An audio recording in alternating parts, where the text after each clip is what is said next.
ಪೂಜ್ಯ ಶ್ರೀಗಳವರಲ್ಲಿ ನಮಿಸಿ ವೇದಿಕೆಯಲ್ಲಿ ಆಸೀನರಾಗಿರೋ ಎಲ್ಲ ಗಣ್ಯರೇ, ಶ್ರೀಮಠದ ಎಲ್ಲ ಭಕ್ತರೇ, ತಾಯಂದಿರೇ, ಮಕ್ಕಳೇ, ಪ್ರೀತಿ ಅನುಬಂಧ ಒಂದೊಂದು ಸಲ ಹಿಂಸೆ ಆಗುತ್ತೆ ಅನ್ನೋದಕ್ಕೆ ನಾನೇ ಕಾರಣ. ನಾನು ಆಗಿಂದ ಕೇಳ್ತಾ ಇದ್ದೀನಿ, ನನ್ನ ಬೇಗ ಬೇಡಿ ಅಂತೇಳಿ ಅವರೆಲ್ಲ ನಂಗೆ ಕೂತಾ ಇರಬೇಕು ಅಂತಿದ್ದಾರೆ. ಒಂದು ಮಾತನ್ನು ನಾನು ಹೇಳಬೇಕು ಅಂದರೆ, ಯಾರಿಂದೆಲ್ಲರೂ ಕೆಲಸ ಮಾಡಿಸ್ಬೇಕು ಅಂದರೆ ಪೂಜ್ಯ ಸಿರಿಗೆರೆ ಸ್ವಾಮಿಗಳವರಿಂದ ಕಲಿಬೇಕು ಅಂತೇಳಿ ನಾನು ಆಗಾಗಲೇ ಹೇಳ್ತಿರ್ತೀನಿ. ಯಾರ ಕೈಲಿ ಏನು ಕೆಲಸ ಮಾಡಿಸ್ಬೇಕು, ಯಾವಾಗ ಮಾಡಿಸ್ಬೇಕು, ಹೇಗೆ ಮಾಡಿಸ್ಬೇಕು ಅನ್ನೋದನ್ನು ಅತ್ಯಂತ ಚೆನ್ನಾಗಿ ಅರ್ಥ ಮಾಡಿಕೊಂಡು ಅಷ್ಟೇ ಕಟ್ಟುನಿಟ್ಟಾಗಿ ಹೇಳ್ಕೊಂಡು ಕೆಲಸ ತಗೊಂಡು ಇವತ್ತು ಈ ನಾಡಿಗೆ ನೀರಿನ ಆಸರೆನ ಒದಗಿಸ್ಕೊಟ್ಟಿರೋದು ನಮ್ಮೆಲ್ಲರ ಪುಣ್ಯ ಅಂತ ಭಾವಿಸ್ಬೇಕು. ತಮಗೆಲ್ಲ ಗೊತ್ತು, ಸಣ್ಣ ನೀರಾವರಿ ಇಲಾಖೆ ನಾನು ಮಂತ್ರಿ ಆಗಿದ್ದೆ. ಈ ಪ್ರಾಜೆಕ್ಟು ನಮ್ಮ ಕ್ಯಾಬಿನೆಟ್ ಮುಂದೆ ಬಂದಾಗ ನಮ್ಗೆ ಅಷ್ಟೊಂದು ಆರ್ಥಿಕವಾದ ಶಕ್ತಿ ಇರಲಿಲ್ಲ. ಹಾಗಾಗಿ ಯಡಿಯೂರಪ್ಪನವರು ಇದನ್ನು 2 ಹಂತದಲ್ಲಿ ಮಾಡೋಣ, ಒಂದು ಹಂತದಲ್ಲಿ 300 ಕೋಟಿ ಅಥವಾ 250 ಚಿಲ್ಲರೆ ಕೋಟಿ, 2ನೇ ಹಂತಕ್ಕೆ ಇನ್ನು ಸ್ವಲ್ಪ ಕೊಡೋಣ ಅಂತ ನಾವು ರಾಜಿ ಆದ್ವಿ. ಆರಂಭ ಆಗಿಬಿಡಲಿ, ಆಮೇಲೆ ಏನಾದ್ರು ಮುಕ್ತಾಯ ಮಾಡ್ಬೋದು ಅಂತ. ಶ್ರೀಗಳವರು ನಮ್ಮನ್ನು ಬಿಡಲೇ ಇಲ್ಲ. ನನಗೂ ಬೊಮ್ಮಾಯಿಯವ್ರಿಗೂ ತಾಕೀತು ಮಾಡಿ, ಇಲ್ಲ ಒಂದೇ ಸಲ ಇದು ಸ್ಯಾಂಕ್ಷನ್ ಆಗಬೇಕು, ಒಂದೇ ಸಲ ಕೊಡಬೇಕು ಅಂತೇಳಿ. ಇದಾದಮೇಲೆ ಚಿಕ್ಕಮಗಳೂರು ತಾಲೂಕು ಕೈಗೆ ತಗೊಂಡ್ರು. ಏನಪ್ಪ, ಚಿಕ್ಕಮಗಳೂರು ತಾಲೂಕಲ್ಲಿ ಶಾಡೋ ಏರಿಯಾ, ರೈನ್ ಶಾಡೋ ಏರಿಯಾಗಳಿದೆ. ಮಲೆನಾಡಾದರೂ ಕೆರೆ ನೀರೇ ಇಲ್ಲದಂಥ ಊರುಗಳಿಗೆ ಏನಾದ್ರು ಮಾಡಬಾರ್ದ ಅಂತೇಳಿ ಅವ್ರ ಆಣತಿಯಂತೆ ಅಲ್ಲೂ ಭಾಳ ಕೆಲಸ ಮಾಡಿದ್ವಿ. ಬೇಲೂರಿನಲ್ಲೊಂದು ಮೇಜರ್ ವರ್ಕನ್ನು ನಮ್ಮ ಇಲಾಖೆಯಿಂದ ಸ್ವಾಮಿಗಳ ಆಣತಿಯಂತೆ ನಾವು ಮಾಡಿದ್ವಿ. ಹಾಗಾಗಿ ನಾಡಿನ ರೈತರ ಬಗ್ಗೆ, ಕಷ್ಟದಲ್ಲಿರೋರ ಬಗ್ಗೆ ಸ್ವಾಮೀಜಿ ಇಟ್ಕೊಂಡ್ರು ಕಳಕಳಿಗೆ ನಾನಂತೂ ಯಾವತ್ತೂ ಆಭಾರಿಯಾಗಿದ್ದೀನಿ. ಶ್ರೀಮಠಗಳನ್ನ ನಾವು ನಂಬೋದು, ಅವ್ರಿಗೆ ನಮಸ್ಕಾರ ಮಾಡೋದು, ಶಕ್ತಿ ಇಲ್ದವ್ರಿಗೆ ಶಕ್ತಿ ಕೊಡಲಿ, ಶಕ್ತಿ ಇಲ್ದವ್ರಿಗೇನಾದ್ರು ಅವರು ಆಸರೆ ಆಗಲಿ, ಶಕ್ತಿ ಇಲ್ದವ್ರಿಗೇನಾದ್ರು ಒಂದು ಮಠ ಇದೆ ಅಂತ. ಯಾಕೆಂದರೆ ಹಿಂದೆ ಹಿರಿಯರು ಹೇಳೋರು, ಎಲ್ಲರೂ ತೀರ್ಥಯಾತ್ರೆ ಹೋದರೆ ಮನೆ ಮಠ ಜೋಪಾನವಾಗಿ ನೋಡ್ಕೊಳ್ಳಿ ಅಂತ. ಮನೆ ಮಠ ಎರಡೂ ಜೋಪಾನವಾಗಿ ನೋಡ್ಕೋಬೇಕು ನಾವು. ಯಾಕೆಂದರೆ ಮನೆ ಸ್ವಂತಕ್ಕೆ, ಮಠ ಸಾರ್ವಜನಿಕವಾಗಿ ಜೋಪಾನ ಮಾಡಿದ್ರೆ ಮನೆ ಇಲ್ದಿದ್ದ ಕಾಲದಲ್ಲಿ ಮಠ ಆಗುತ್ತೆ ಅಂತೇಳಿ ಆ ಮಠಗಳು ಇವತ್ತು ನಮಗೆ ಮಾಡಬೇಕಾಗಿರೋ ಕೆಲಸ ಏನು ಅನ್ನೋದನ್ನು ಅರ್ಥ ಮಾಡಿಕೊಂಡು ಇವತ್ತು ಸ್ವಾಮೀಜಿಗಳ ಕೆಲಸ ಮಾಡ್ತಿರೋರಲ್ಲಿ ಸನ್ಮಾನ್ಯ ಸಿರಿಗೆರೆ ಶ್ರೀಗಳು ಶ್ರೇಷ್ಠ ಅಂತೇಳಿ ನಾನು ಭಾವಿಸ್ತೀನಿ. ಜನಗಳಿಗೆ ಏನು ಬೇಕು ಅನ್ನೋದನ್ನು ಅರ್ಥ ಮಾಡಿಕೊಂಡು ಸ್ವಾಮಿಗಳಾದ ತಕ್ಷಣ ಏನೋ ಆಲೋಚನೆಗಳು ನಮಗೆ ಬರುತ್ತೆ. ಆದರೆ ರಾಜಕೀಯದಲ್ಲಿ ಮತ್ತು ಸಮಾಜ ಸೇವೆಯಲ್ಲಿ ನಮ್ಮ ಮೂಲ ಏನು, ಎಲ್ಲಿಂದ ಬಂದಿದ್ದೀವಿ, ಯಾರಿಂದ ಬಂದಿದ್ದೀವಿ, ಅವ್ರಿಗೆ ಏನು ಮಾಡಬೇಕು ಅನ್ನೋದು ತಲೆಯಿಂದ ಆಚೆ ಹೋದರೆ ನಮ್ಮ ಬದುಕು ನಿರರ್ಥಕ ಆಗುತ್ತೆ. ಆ ಬದುಕನ್ನು ಅರ್ಥ ಮಾಡಿಕೊಂಡು ಆ ಕಡೆ ಏನಾದ್ರು ನಡಿಗೆನ ಆರಂಭ ಮಾಡ್ಕೊಂಡು ಹೋದರೆ ಸಾರ್ಥಕ ಆಗುತ್ತೆ. ಆ ಸಾರ್ಥಕತೆನ ಶ್ರೀಗಳು ಇವತ್ತು ಪಡೆದಿದ್ದಾರೆ ಅಂತ ಹೇಳ್ತಾ, ಇವತ್ತು ಸ್ವಲ್ಪ ಕ್ಲಿಷ್ಟವಾದ ವಿಷಯನ ಇಲ್ಲಿ ಚರ್ಚೆಗೆ ಅವಕಾಶ ಮಾಡಿಕೊಟ್ಟಿದ್ದಾರೆ. ಧರ್ಮ, ಸಮಾಜ ಮತ್ತು ವಿಜ್ಞಾನ. ನಾನು ಅನೇಕ ಸಲ ಮಾತಾಡ್ತಾ ಸಿ ಸುಬ್ರಹ್ಮಣ್ಯಂ ಅವ್ರನ್ನ ಕೋಟ್ ಮಾಡ್ತೇನೆ. ಸಿ ಸುಬ್ರಹ್ಮಣ್ಯಂ ಒಂದು ಮಾತು ಹೇಳ್ತಾರೆ, there is no difference between ಕಾಯಕ ಮತ್ತು ಧರ್ಮ, ಅಥವಾ ಕರ್ಮ ಸಿದ್ಧಾಂತ ಅಥವಾ ಧರ್ಮ ಸಿದ್ಧಾಂತದಲ್ಲಿ ವ್ಯತ್ಯಾಸ ಭಾಳ ಇಲ್ಲ. ಅದನ್ನು ಮೂಲತಃ ಪ್ರತಿಪಾದಿಸಿರೋದು ವೀರಶೈವ ಧರ್ಮ. ಕಾಯಕದಲ್ಲೇ ಧಾರ್ಮಿಕ ಆಚರಣೆ ಮಾಡ್ಬೋದು, ಕಾಯಕದಲ್ಲೇ ದೇವ್ರ ಪೂಜೆ ಅಂತ ಮಾಡಿ ದೇವ್ರಿಗೆ ಸದ್ಗತಿ ಹೊಂದ್ಬೋದು. ದೇವ್ರ ಪೂಜೆನೇ ಬೇರೆ, ನಾವು ಮಾಡೋ ಕಾಯಕನೇ ಬೇರೆ ಅಂತೇಳಿ ಭಾವಿಸ್ಬಾರ್ದು. ನಾವು ಮಾಡೋ ಕಾಯಕ ಶ್ರೇಷ್ಠ ಆದರೆ ಅದು ಧರ್ಮದ ಕೆಲಸ ಅಂತ ತಿಳ್ಕೋಬೇಕು. ಅದರ ಮುಂದಿನ ಭಾಗ ಧರ್ಮದಲ್ಲಿ ನಿರಪೇಕ್ಷಿತ, ನನಗೆ ಭಾಳ ಅಪೇಕ್ಷೆ ಇಲ್ದಂಗೆ ಬದುಕೋದು, ಮತ್ತು ಪರೋಪಕಾರಾರ್ಥಂ ಇದಂ ಶರೀರಂ ಅಂತ ತಿಳ್ಕೊಳೋದು. ಬೇರೆಯವ್ರಿಗೋಸ್ಕರ ದೇವ್ರ ಈ ಶರೀರನ ಸೃಷ್ಟಿ ಮಾಡಿದ್ದಾನೆ, ನನ್ನ ಕೈಲಾಗೋ ಸಣ್ಣ ಪುಟ್ಟ ಕೆಲಸನ, ಸೇವೆನ ಬೇರೆಯವ್ರಿಗೆ ನಾನು ಮೀಸಲಾಗಿ ಇಟ್ಟಿರ್ತೀನಿ ಅಂತ ಬಾಳೋದು, ಮತ್ತು ಇನ್ನೊಬ್ಬರಿಗೆ ನೋವಾಗದಂತೆ ನಡ್ಕೊಳೋದು ಶ್ರೇಷ್ಠವಾದ ಧರ್ಮ ಅಂತ ನಾನು ತಿಳ್ಕೊಂಡಿದ್ದೀನಿ. ಎಲ್ಲರೂ ನಮ್ಮಂತೆ, ನಾನು ಎಲ್ಲರಂತೆ ನಾವು ಬಾಳೋದನ್ನು ಆರಂಭ ಮಾಡ್ಕೊಂಡು ಹೋದರೆ ಧರ್ಮದ ಸೂಕ್ಷ್ಮಗಳಲ್ಲಿ ಮೊದಲನೇ ಹಾದಿನ ನಾವು ನಡೆದಾಗೆ.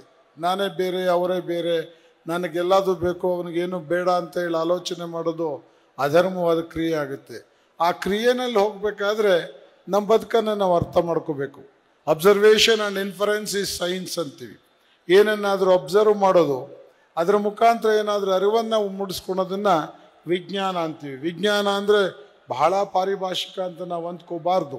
ಅವರು ಮಾತಾಡ್ತಾ ಹೇಳಿರೋ ಸುತ್ತಮುತ್ತ ಇರೋದನ್ನು ನೋಡೋದು ಸೈನ್ಸು, ಒಳಗಿರೋದು ನೋಡ್ಕೊಳೋದು ಆಧ್ಯಾತ್ಮ ಅಂತ.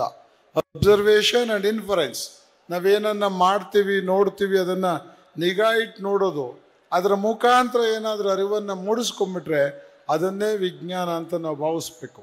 ವಿಜ್ಞಾನದ ಪ್ರತಿ ಫಲಿತಾಂಶ, ವಿಜ್ಞಾನದ ಪ್ರತಿ ರಿಸಲ್ಟು ನಮಗೆ ಪ್ರಯೋಜನ ಕೊಡುವಂಥದ್ದಾದರೆ ಅದು ಧಾರ್ಮಿಕ ಚೌಕಟ್ಟೊಳಗೇ ಸೇರ್ತಾ ಹೋಗುತ್ತೆ.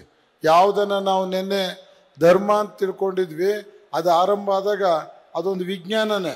ಮನೆಯಲ್ಲಿ ದೀಪ ಹಚ್ಚಿಡು ಕತ್ಲಿನಲ್ಲಿ ಅನ್ನೋರು, ಮನೆಯಲ್ಲಿ ಏನಾರು ಮದುವೆ ಮಾಡಿರೋ ಪತ್ತ ಹಚ್ಚಿಡು ಅನ್ನೋರು, ಮನೆಯಲ್ಲಿ ಏನಾರು ಅರಿಶಿಣ ಶಾಸ್ತ್ರ ಮಾಡು, ಕುಡಿಕೆ ತಂದಿಟ್ಬಿಟ್ಟು ಒಂದು ಶಾಸ್ತ್ರ ಮಾಡು ಅನ್ನೋರು. ಅದೆಲ್ಲ ಅವತ್ತು ವೈಜ್ಞಾನಿಕ ಬಾಲ್ಯ ವಿವಾಹ ಪದ್ಧತಿ ಇದ್ದಾಗ ಮಗು ಕುಂಡಿಸ್ಕೊಂಡು ಹೇಳ್ಕೊಡೋರು. ಒಬ್ಬರು ಬಂದರೆ ಎಷ್ಟು ಸೈಜ್ ಮಡಿಕೆ ಬಳಸ್ಬೇಕು, ಇಬ್ಬರು ಬಂದರೆ ಎಷ್ಟು, ಜಾಸ್ತಿ ಜನ ಬಂದರೆ ಅಂತೇಳಿ ಅರಣ್ಯ ಶಾಸ್ತ್ರ ಅಂತ ಮಾಡ್ಕೊಂಬಂದ್ವಿ. ಮತ್ತು ಪತ್ತ ಹಚ್ಚಿಡ್ತಿದ್ದು, ಪ್ರತಿ ಸಲ ಕಲ್ಲು ಉಜ್ಜಿಬಿಟ್ಟು ನಾವು ಬೆಂಕಿನ ಸೃಷ್ಟಿ ಮಾಡೋಕ್ಕೆ ಆಗಲ್ಲ ಅಂಥೇಳಿ ಒಂದು ಸ್ಟೋರ್ ಮಾಡ್ಕೋತಿದ್ವಿ. ಬೆಂಕಿನ ರಿಸರ್ವ್ ಫೈರ್ ಅದು ಒಂದು ಕಡೆ ಇಟ್ಕೊಂಡು ಅದ್ರ ಮುಖಾಂತರ ಎಲ್ಲೆಲ್ಲಿ ಬೇಕೋ ಕನೆಕ್ಟ್ ಮಾಡ್ಕೊಂಡು ಹೋಗ್ತಾ ಇದ್ವಿ. ಅವತ್ತಿನ ಕಾಲಕ್ಕೆ ಅದು ವಿಜ್ಞಾನ. ವಿಜ್ಞಾನ ಅಂತ ಹೇಳಕ್ಕೆ ಬರದೆ ಅದನ್ನೊಂದು ಚೌಕಟ್ಟೊಳಗೆ ತಂದರು. ಮದುವೆ ಮಾಡಬೇಕಾ, ಇನ್ನೊಂದು ಪತ್ತ ಹಚ್ಚಿಟ್ಟಿರ್ಬೇಕಪ್ಪ. ಶುಭ ಕಾರ್ಯ ಮಾಡಬೇಕಾ, ಅಲ್ಲೊಂದು ಪತ್ತ ಹಚ್ಚಿ. ಇವತ್ತು ಅದು ಅವೈಜ್ಞಾನಿಕವಾಗಿ ನಮಗೆ ಕಾಣ್ಬೋದು, ಆದರೆ ಅವತ್ತು ಅದು ಶ್ರೇಷ್ಠ ಆಯಿತು. ಹಾಗೆ ಒಂದು ಕಾಲದಲ್ಲಿ ಆಗುವಂಥ ವಸ್ತು ಅಥವಾ ವಿಚಾರ ಇನ್ನೊಂದು ಕಾಲಕ್ಕೆ ಅಪತ್ಯ ಆಗ್ಬೋದು ಅಥವಾ ಬೇಕಿಲ್ದಂಗೆ ಆಗ್ಬೋದು. ಆದರೆ ಅದು ಬಂದಿದ್ದ ದಿವಸ ನಾನು ನೆನೆಸ್ಕೊಂಡ್ರೆ ಅದಕ್ಕೆಲ್ಲೋ ಒಂದು ವೈಜ್ಞಾನಿಕವಾದ ಕಾರಣ ಇದೆ ಅಂತ ನಾವು ಮಾಡಿಸ್ಕೋಬೇಕು. ಯಾತಕ್ಕೆ ಅವತ್ತು ಇದನ್ನು ಮಾಡಿದ್ರು, ಅವತ್ತಿನ ಪರಿಸ್ಥಿತಿ ಏನಿತ್ತು ಅಂತ ನೋಡಿಕೊಂಡ್ರೆ ಅದನ್ನು ಅವ್ರು ಏನಾದ್ರು ಒಂದು ಚೌಕಟ್ಟು, ಒಂದು ಸಂಸ್ಕಾರ ಕೊಡಬೇಕು. ಅದಕ್ಕೆ ಅಂದರೆ ಒಂದು ಧರ್ಮದೊಳಗೆ ಹೇಳ್ಬಿಟ್ರು, ಈ ಥರ ಮಾಡಪ್ಪ, ಈ ಥರ ಮಾಡೋ, ಈ ಥರ ಮಾಡೋ ಅಂತೇಳಿ. ನಾವು ಅದನ್ನೆಲ್ಲ ಗೊಡ್ಡು ಮೂಢನಂಬಿಕೆಗಳು ಬೇಕಾದಷ್ಟು ಇದ್ದಾವೆ. ಆದರೆ ಈಗಿನ ಕಾಲಕ್ಕೆ ಒಂದು ದಿವಸ ಅದು ವಿಜ್ಞಾನ ಆಗಿತ್ತು. ಹಾಗಾಗಿ ವಿಜ್ಞಾನ ಅಂದರೆ ನಾವು ನೋಡೋದನ್ನು ಕಲಿಬೇಕು, ನೋಡೋದನ್ನು ಆಲೋಚನೆ ಮಾಡೋದು ಕಲಿಬೇಕು, ಆಲೋಚನೆ ಮಾಡೋದ್ರಿಂದ ಅರಿವನ್ನು ಮೂಡಿಸ್ಕೋಬೇಕು. ಅರಿವೇ ಗುರು ಅಂತ ಅದಕ್ಕೆ ಹೇಳೋದು. ಪಾಠ ಮಾಡೋರೆಲ್ಲ ಗುರುಗಳಲ್ಲ. ಯಾರು ನಮಗೆ ಜ್ಞಾನನ ಮೂಡಿಸ್ತಾರೆ, ಅರಿವು ಮೂಡಿಸ್ತಾರೆ, ಅವರು ಗುರು. ಆ ಜ್ಞಾನನೇ ಶ್ರೇಷ್ಠ.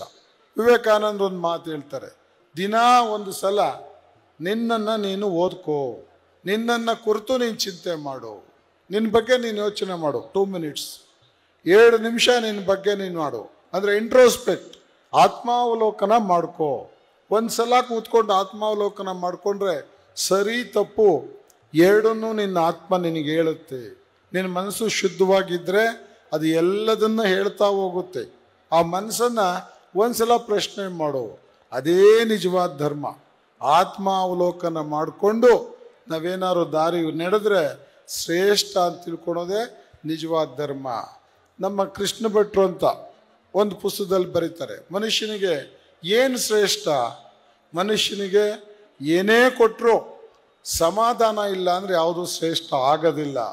ಯಾವ ಮನುಷ್ಯನಿಗೆ ಸಮಾಧಾನ ಬರುತ್ತೆ, ವಿಶೇಷವಾಗಿ ಮನಸ್ಸಮಾಧಾನ ಬರುತ್ತೆ, ಅವನಿಗೆ ಮುಂದಿನ ನಡಿಗೆ ಹಾರಾಟ ಬೇಕಿಲ್ಲ, ಅವನೊಬ್ಬ ತೃಪ್ತ ಆಗ್ತಾನೆ. ಧರ್ಮಕ್ಕಷ್ಟು ಸಾಕು. ಮನುಷ್ಯನಿಗೆ ತೃಪ್ತಿ ಅನ್ನೋದು ಶ್ರೇಷ್ಠ. ಯಾರು ತೃಪ್ತಿ ಪಡಿಬೋದು, ಯಾರು ಆಸೆನ ಕಡಿಮೆ ಇಟ್ಕೋಬೋದು, ಯಾರು ಸರಳ ಜೀವನ ಮಾಡ್ಬೋದು, ಯಾರು ನನಗೆ ಹೆಚ್ಚಾಗಿದ್ದನ್ನು ಬೇರೆಯವ್ರಿಗೆ ಕೊಡಬೇಕು ಅಂತ ಆಲೋಚನೆ ಮಾಡ್ಬೋದು. ನನಗಿಷ್ಟು ಸಾಕು ಮಾರಾಯಿನ ಕತೆ ನಾವು ಹೇಳ್ತೀವಿ, ನಿನಗೆ ಯಾಕಪ್ಪ ಅಷ್ಟಕ್ಕೆ ಆಸೆ, ಇವತ್ತಿಗೆ ಎಷ್ಟು ಬೇಕೋ ಅಷ್ಟು ತಗೊಂಬ ಅಂತ ಹೇಳಿರೋದು ಸಮಾಜವಾದ, ಅದು ಸಿದ್ಧಾಂತ. ಅದು ನಿಂಗೆ ಎಷ್ಟು ಬೇಕೋ ಅಷ್ಟು ತಗೊಳಪ್ಪ, ಮಿಕ್ಕಿದ್ದು ಯಾಕೆ ತಂದು ಶೇಖರಣೆ ಮಾಡ್ತೀಯ ಅಂತ. ಅದನ್ನೇ ನಾವು ಧರ್ಮ ಅಂತೀವಿ. ಆದರೆ ಅದು ಬದುಕದು. ಆ ಬದುಕನ್ನು ನಾವು ಕಲ್ತ್ಕೊಂಡು ಹೋಗ್ಬಿಟ್ರೆ ಮತ್ತು ನಮ್ಗೆ ಹೆಚ್ಚಾಗಿದ್ದನ್ನು ಎಲ್ಲಾರ ಕೊಟ್ಟರೆ, ಇದ್ದವರೆಲ್ಲ ಇಲ್ಲದವರಿಗೆ ನೀಡಲೇಬೇಕು. ಈಶ್ವರನಲ್ಲಿ ಎಂದೂ ನಂಬಿಕೆ ಇಡಬೇಕು ಅಂತೀವಿ. ಈಶ್ವರನ ನಂಬಬೇಕು. ಯಾರು ಈಶ್ವರ? ದರಿದ್ರ ನಾರಾಯಣ ಈಶ್ವರ. ಯಾರಿಗೆ ದೇವರು ಶಕ್ತಿ ಕೊಟ್ಟಿಲ್ಲ ಅವನು ನಮಗೆ ದೇವರಾಗಬೇಕು. ಅವನನ್ನು ಸೇವೆ ಮಾಡಲಿಕ್ಕೆ ನಮಗಿರೋ ಶಕ್ತಿನ ಬಳಸಬೇಕು. ವಿವೇಕಾನಂದರು ಮತ್ತೆ ಹೇಳ್ತಾರೆ, ನಿನಗೆ ಶಕ್ತಿ ಇದೆ, you have power, you have strength, ಅದನ್ನು ಅರ್ಥ ಮಾಡ್ಕೋ, ಚೆನ್ನಾಗಿ ಬಳಸ್ಕೊಂಡ್ರೆ ನೀನು ಶಕ್ತಿವಂತ ಆಗ್ತೀಯ. ಬಳಸ್ಕೊಳ್ಳಿಲ್ಲ ಅಂದರೆ ನಿನಗಿರೋ ಕೆಪಾಸಿಟಿ ವೇಸ್ಟ್ ಆಗುತ್ತೆ ಅಂತ. ನಮಗಿರೋ ಶಕ್ತಿನ ನಾವು ಅರ್ಥ ಮಾಡ್ಕೊಂಡು ಏನಾದರೂ ಅದನ್ನು ಬಳಸ್ಕೊಂಡು ಮುಂದಕ್ಕೆ ಹೋಗ್ಬೇಕಾದ್ರೆ ಬೇರೆಯವರು ನನ್ನಂಗೆ ಬರಲಿ, ಬೇರೆಯವರು ನನ್ನಾಗೆ ಬೆಳೀಲಿ ಅಂತೇಳಿ ಒಂದು ದೊಡ್ಡ ಮನಸ್ಸು ಮಾಡಿ ಬೇರೆಯವ್ರ ಬಗ್ಗೆ ಸ್ವಲ್ಪ ಮಟ್ಟಿನ ಸಹನೆ, ಅನುಕಂಪ, ಸ್ಪಂದನ ಇಟ್ಕೊಂಡು ಹೋದರೆ ಬದುಕು ಸಮಾಜದಲ್ಲಿ ಒಂದು ಒಳ್ಳೆಯ ಸ್ಥಿತಿಯನ್ನು ನಿರ್ಮಾಣ ಮಾಡುತ್ತೆ. ನಾವೆಲ್ಲ ಮಾಡಬೇಕು. ಇವತ್ತು ನಾವೆಲ್ಲ ಫ್ಯಾಷನ್ನಿಗೆ ಗುಲಾಮರಾಗ್ಬಿಟ್ಟಿದ್ದೀವಿ. Fashion is ruling us. ನಮ್ಮನ್ನೇನಾದ್ರು ಆಳ್ತಾ ಇದ್ದರೆ ಸಿದ್ಧಾಂತಗಳಲ್ಲ, ಧರ್ಮ ಅಲ್ಲ, ಯಾವ ಸಿದ್ಧಾಂತನೂ ನಮ್ಮನ್ನು ಆಳ್ತಾ ಇಲ್ಲ. ಇವತ್ತು ಫ್ಯಾಷನ್ ಆಳ್ತಾ ಇದೆ. Give me that man who is not A fashion slave ಅಂತಾರೆ ಶೇಕ್ಸ್ಪಿಯರ್. ನನಗೆ ಒಂದೇ ಒಂದು ಉದಾಹರಣೆ ಹೇಳಪ್ಪ, ಫ್ಯಾಷನ್ ಸ್ಲೇವ್ ಅಲ್ದವನ್ನ ಅಂತ. ಫ್ಯಾಷನ್ ಸ್ಲೇವ್ಸ್ ಆಗಿ ನಮಗೆಲ್ಲ ಆಚಾರನ ನಾವು ಮರೆತು ಬಿಟ್ಟಿದ್ದೀವಿ. ಆಚಾರಕ್ಕೆ ಅರಸಾಗು, ನೀತಿಗೆ ದೊರೆಯಾಗು, ಮಾತಿನಲ್ಲಿ ಚೂಡಾಮಣಿ ಆಗು ನನ್ನ ಕಂದ ಅಂತ ಜಾನಪದದಲ್ಲಿ ಮೊದಲನೇ ಅಕ್ಷರ ಹೇಳ್ಕೊಟ್ಟು ತಾಯಿ ಹೇಳೋದು ಆಚಾರಕ್ಕೆ ಅರಸಾಗು ಅಂತ. ಆಚಾರಕ್ಕೆ ನಾವು ಅರಸರಾದರೆ ನಿಜವಾಗ್ಲೂ ಅದು ಧರ್ಮ ಅಪೇಕ್ಷಿತ ಅಂತ ಹೇಳ್ತಾ ಆ ಕೆಲಸನ ಇವತ್ತಿಲ್ಲಿ ಮಾಡಬೇಕು ಅಂತ ಶ್ರೀಗಳೇನು ಒಂದು ಹೆಜ್ಜೆ ಇಟ್ಟಿದ್ದಾರೆ. ಈ ದಿಕ್ಕಲ್ಲಿನ್ನು ಭಾಳ ದೂರ ಹೋಗ್ಬೇಕು. ಎಲ್ಲೋ ಒಂದು ಕಡೆ ಕ್ಷೋಭೆಗಳು, ಮನಸ್ಸಿನ ತಿಕ್ಕಾಟಗಳು, ಮನಸ್ಸಿನ ಭಾಳ ಅತಿಯಾದ ಆಸೆ ಆಕಾಂಕ್ಷೆಗಳಿಗೆ ಸ್ವಲ್ಪ ಮಟ್ಟಿಗೆ ತಣಿಸೋ ಶಕ್ತಿ ಆಗಬೇಕಂದ್ರೆ ಧಾರ್ಮಿಕ ಸಂಘಟನೆ ಭಾಳ ಮುಖ್ಯ ಅಂತ ನಾನು ಒಪ್ತೀನಿ. ಯಾಕೆಂದರೆ ನಿಮ್ಗೆ ಅರ್ಥ ಮಾಡಿಸಿದ್ರೆ ಬದುಕು ಅರ್ಥ ಆಗುತ್ತೆ. ಬದುಕು ಅರ್ಥ ಆದವನಿಗೆ ಹೋರಾಟಗಳು ಮತ್ತು ಜಗಳ, ಗುದ್ದಾಟದ ಪ್ರಶ್ನೆ ಇರೋದಿಲ್ಲ ಅಂತ ಹೇಳ್ತಾ ಇಂಥ ಅನೇಕ ಕೆಲಸ ಆಗಲಿ. ನಾನು ಭಾಳ ಮಾತಾಡಬೇಕು ಅಂತ ಸ್ವಾಮೀಜಿ ನನ್ನಿಂದ ನಿರೀಕ್ಷೆ ಮಾಡಿದರು. ಆದರೆ ಇದು ನಿಜವಾಗಿ ಕಾಲ ಅಲ್ಲ. ಇಷ್ಟೊತ್ತಿನಲ್ಲಿ ಭಾಳ ಹೊತ್ತು ಮಾತಾಡಬಾರ್ದು. ನನಗೆ ಮಾತಾಡುವಾಗ ಅವ್ರು ಸೂಚನೆ ಕೊಟ್ಟರು, ನೀನು ಮಾತಾಡಬೇಕು, ನೀನು ನಿರ್ಭಯವಾಗಿ ಮಾತಾಡಬೇಕು ಅಂತ ಹೇಳಿದರು. 6ನೇ ತಾರೀಕು ಆಡಿಸ್ತಾರೆ ಅಂತ ತಿಳ್ಕೊಂಡಿದ್ದೆ. ಯಾಕೋ ನಾನು ಬಿಟ್ಬಿಟ್ರು. ಅವತ್ತು 6ನೇ ತಾರೀಕು ರಾಜಕೀಯದ ಬಗ್ಗೆ ಆಡಿಸ್ತೇವೆ ಅನ್ನೋದಕ್ಕೆ ನಾನು ಭಾಳ ತಯಾರಾಗಿ ಇದ್ದೆ. ಆದರೂ ಇವತ್ತು ನನ್ನ ಕರೆದು ಈ ಸಭೆನಲ್ಲಿ ನಿಮ್ಮ ಎದುರಿಗೆ ಮಾತಾಡಿಸ್ಲಿಕ್ಕೆ ಅವಕಾಶ ಮಾಡಿರೋ ಅವ್ರಿಗೆ ಮತ್ತು ಅವರ ಎಲ್ಲ ವರ್ಗದ ಸಿಬ್ಬಂದಿ ವರ್ಗದವ್ರಿಗೆ ನಾನು ಆಭಾರಿ. ಶ್ರೀಮಠಕ್ಕೆ ನಾನು ಯಾವತ್ತೂ ಋಣಿ. ಯಾಕೆಂದರೆ ನಾನು ಕೂಡ ಎಲ್ಲರೂ ಒಂದು ಕಡೆ ಮನಸ್ಸು ಸಮಾಧಾನ ಇಲ್ಲದಾಗ, ಮನಸ್ಸಿಗೆ ತುಯಿಲಾಟಗಳು ಬಂದಾಗ ಎಲ್ಲಿಂದೆಲ್ಲರೂ ಸ್ವಲ್ಪ ತಂಪನ್ನು ನಿರೀಕ್ಷೆ ಮಾಡುವಂಥ ಪ್ರವೃತ್ತಿಯವನೇ. ಮೊದಲೆಲ್ಲ ನಾವು ಸಿದ್ಧಗಂಗಾ ಮಠದ ಕಡೆ ನೋಡ್ತಿದ್ದು. ದೊಡ್ಡವರಿದ್ದಾಗ ಮನಸ್ಸಿಗೆ ಬೇಜಾರಾದರೆ ಸಿದ್ಧಗಂಗಾ ಸ್ವಾಮಿಗಳಿಗೆ ಮಾತಾಡೋದು, ಅಥವಾ ಅವ್ರ ಹತ್ರ ಹೋಗಿ ಕೂತ್ಕೊಳ್ಳೋದು ಮಾಡಿ ಒಂದು 10 ನಿಮಿಷ 15 ನಿಮಿಷದೊಳಗೆ ಮನಸ್ಸನ್ನು ಸಮಾಧಾನಕ್ಕೆ ತಂದ್ಕೊಳ್ತಿದ್ವಿ. ನಮ್ಮ ಸುದೈವ ಇವತ್ತು ಆ ಸ್ಥಾನದಲ್ಲಿ ಶ್ರೀಗಳಿದ್ದಾರೆ. ನಮಗೇನಾದ್ರು ನೋವಾದರೆ ನಾನು ನೇರವಾಗಿ ಮಾತಾಡ್ತೀನಿ ಅವ್ರಿಗೆ, ಸ್ವಾಮೀಜಿ ಯಾಕೋ ಹಿಂಗೆ ಆಗ್ಬಿಟ್ಟಿದೆ ನನಗೆ ಅಂತ. ಅವ್ರು ಅಷ್ಟೇ ಚೆನ್ನಾಗಿ ನಮಗೆ ಸಮಾಧಾನ ಹೇಳೋದು, ನಮ್ಮ ಮನಸ್ಸನ್ನು ಒಂದು ಹತೋಟಿಗೆ ತರಲಿಕ್ಕೆ ಸಹಾಯ ಮಾಡ್ತಾರೆ. ಅಂಥ ಗುಳುಗುಳ ನೆರಳಲ್ಲಿ ನಾವಿರೋದೇ ನಮ್ಮೆಲ್ಲರ ಪುಣ್ಯ ಅಂತ ತಿಳ್ಕೋಬೇಕು. ಏನವರು ತಾನು ತನ್ನದು ತನ್ನವರೆನ್ನದ ಜ್ಞಾನ ನಿಧಿಗೆ ಶರಣು ಅಂತ. ಯಾಕೆ ಅವ್ರಿಗೆ ಶರಣು? ತಾನು ತನ್ನದು ತನ್ನವರೆನ್ನದ ಜ್ಞಾನ ನಿಧಿ ಅವರು. ಅವ್ರಿಗೆ ನಾವೆಲ್ಲ ಶರಣಾಗಿರೋಣ ಅಂತ ಹೇಳ್ತಾ ಈ ಕಾರ್ಯಕ್ರಮಕ್ಕೆ ಕರೆದಿದ್ದಕ್ಕೆ ನಾನು ವಿಶೇಷವಾಗಿ ಮತ್ತೆ ಅವರಿಗೆ ವಂದನೆಗಳನ್ನ ಅರ್ಪಿಸಿ ನನ್ನ ಮಾತು ಮುಗಿಸ್ತೀನಿ. ನಮಸ್ಕಾರ. ಮುಖ್ಯ ಅತಿಥಿಗಳ ನುಡಿಗಳನ್ನಾಡಿದಂತಹ ಶರಣ ಮಾಧುಸ್ವಾಮಿಯವರು, ಮಾಜಿ ಸಚಿವರು ಚಿಕ್ಕನಾಯಕನಹಳ್ಳಿ, ಇವರಿಗೆ ಧನ್ಯವಾದಗಳು.